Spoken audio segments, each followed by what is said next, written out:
The way that you replenish the releasable pool of dopamine is to not engage in these dopaminergic seeking behaviors. Because remember, typically people arrive at a place where they want to stop engaging in these behaviors or ingesting substances when that dopamine is depleted, when they're not getting the same lift. Welcome back to Biohacking Insights.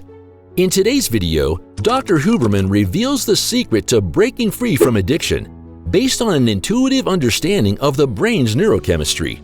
What steps do you need to break off that recurring pest? How can you live addiction-free without relapse? Dr. Huberman breaks it down in this video.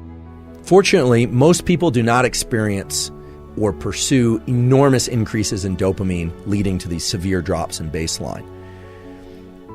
Many people do, however, and that's what we call addiction. When somebody pursues a drug or an activity that leads to huge increases in dopamine, and now you understand that afterward the baseline of dopamine drops because of depletion of dopamine, the readily releasable pool. The dopamine is literally not around to be released, and so people feel pretty lousy. Dopamine is an essential chemical compound in the brain that signals motivation, drive, and craving. It also controls time perception, and if you look at the biology, Dr. Huberman confirms that there's a particular amount of dopamine that's always present, what we call the baseline. But substances like food, drugs, caffeine, pornography, and even some plant-based compounds can change your baseline levels of dopamine. Your body uses dopamine to have a baseline level of dopamine, meaning an amount of dopamine that's circulating in your brain and body all the time. So let's say you love video games or your morning coffee. Whenever you play a game or take your coffee, this stimulates the release of dopamine above the baseline levels, and you feel good about it. People make the mistake of then going and pursuing the dopamine, evoking the dopamine-releasing activity or substance, again thinking mistakenly that it's going to bring up their baseline and give them that peak again. Not only does it not give them a peak, but their baseline gets lower and lower, because they're depleting dopamine more and more and more. Dr. Huberman confirms that he had seen this several times throughout his career as a neuroscientist, that when people get addicted to something, then they're not achieving much pleasure at all. For instance, when you start playing a video game and you really enjoy winning, as the feeling stimulates your neural circuitry, but that can only last for so long. Dr. Huberman always says addiction is a progressive narrowing of the things that please you. So often, what will happen is you can only get excitement and that dose of dopamine release to the same extent just playing video games and not much else. Afterwards, it turns out that those video games are not as much fun as they used to be, but you keep playing it and the spiral begins. You start losing interest in everything else: school, relationships, fitness, and well-being.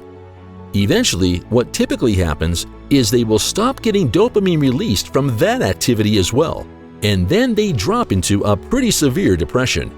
This can get very severe, and people commit suicide from these sorts of patterns of activity. What about the scenario of somebody who is really good at working during the week, they exercise during the week, they drink on the weekends? Well, that person is only consuming alcohol maybe 1 or 2 nights a week, but oftentimes that same person will be spiking their dopamine with food during the middle of the week. They are one of these work hard, play hard types, so they're swimming a couple miles in the ocean in the middle of the week as well. They're going out dancing once on the weekend. Sounds like a pretty balanced life as I describe it. Well, here's the problem. The problem is that dopamine is not just evoked by one of these activities. Dopamine is evoked by all of these activities. Dr. Huberman states that dopamine is one currency of craving, motivation, desire, and pleasure. There's only one currency, so even if you look at the activities, you'd say, well, it's just on the weekends, or this thing is only a couple times a week. If you've looked at dopamine simply as a chemical function of peaks and baselines, it might make sense why this person, after several years of work hard, play hard, would say, yeah, I'm feeling kind of burnt out. I'm just not feeling like I have the same energy level that I did a few years ago. Of course, there are age-related reasons why people can experience drops in energy, but often what's happening is not some depletion in cellular metabolism related to aging. What's happening is they're spiking their dopamine through so many different activities throughout the week that their baseline is progressively dropping. In this case, it can be very subtle, a very sinister function of dopamine. Dopamine can also drop in invisible ways, but then once it reaches a threshold of low dopamine, we feel like we can't get pleasure from anything anymore. What used to work doesn't work anymore, so it starts to look like the more severe or acute addictions to things like cocaine and amphetamine lead to these gigantic spikes in dopamine and then these very severe drops in the baseline. A few episodes ago, I talked about a friend who I've known a long time. It's actually the child of a friend who has basically become addicted to video games. He decided, actually after seeing that episode with Anna, to do a 30-day complete fast from phone, from video games, and from social media of all kinds. He's now at day 29. He's really accomplished this. Not incidentally, his levels of concentration, his overall mood are up. He's doing far, far better. What he did is hard. In particular, the first 14 days is really hard. Dr. Huberman schools on what he calls dopamine reward prediction error. When we expect something to happen, we are highly motivated to pursue it.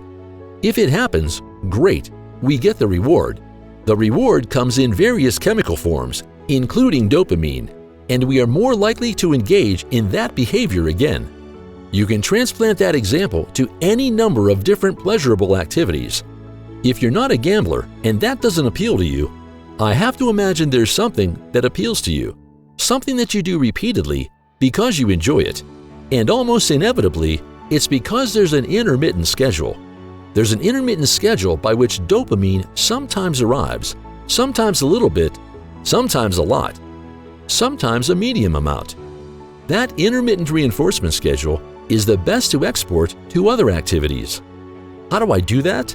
Well, first of all, if you're engaged in activities like school, sport, relationships, etc., where you experience a win, you should be very careful about allowing yourself to experience massive peaks of dopamine, unless you're willing to suffer the crash that follows and waiting a period of time for it to come back up. So how should one go about engaging in dopamine-inducing activities? Well, Andrew believes that the key is the same system that makes people addicted to slot machines or scrolling through social media platforms: intermittent reward schedules. He breaks this down practically and how people should go about their behaviors. Like the video game addict, incidentally, his levels of concentration, his overall mood is up. He's doing far better with the fasting, but in this case, at first, he was feeling depressed and he thought he had ADHD. Medical experts are starting to treat it as ADHD, but he did not need to be treated for ADHD. And the psychiatrist wondered if he did before this video game. A social media fast, because the results have been excellent. What the mind can conceive, it can achieve. To break that addiction, you have to embark on a dopamine fast. Starve yourself of that feeling, because that is how the reset can be effectively reestablished. Ultimately, the benefits are worth what it costs, because you'll be revitalized with more energy, motivation to accomplish set goals, heightened awareness, and even become a pleasure to hang around with as a well-rounded individual. According to the famed neuroscientist, the way you replenish the releasable pool of dopamine is not engage in these dopaminergic-seeking behaviors. So for anyone who's experienced a natural drop in baseline, who has addictive tendencies, whether or not they're behaviors or substances, that is always going to be the path forward. Limit interactions with what would otherwise be the dopamine-evoking behavior or substance.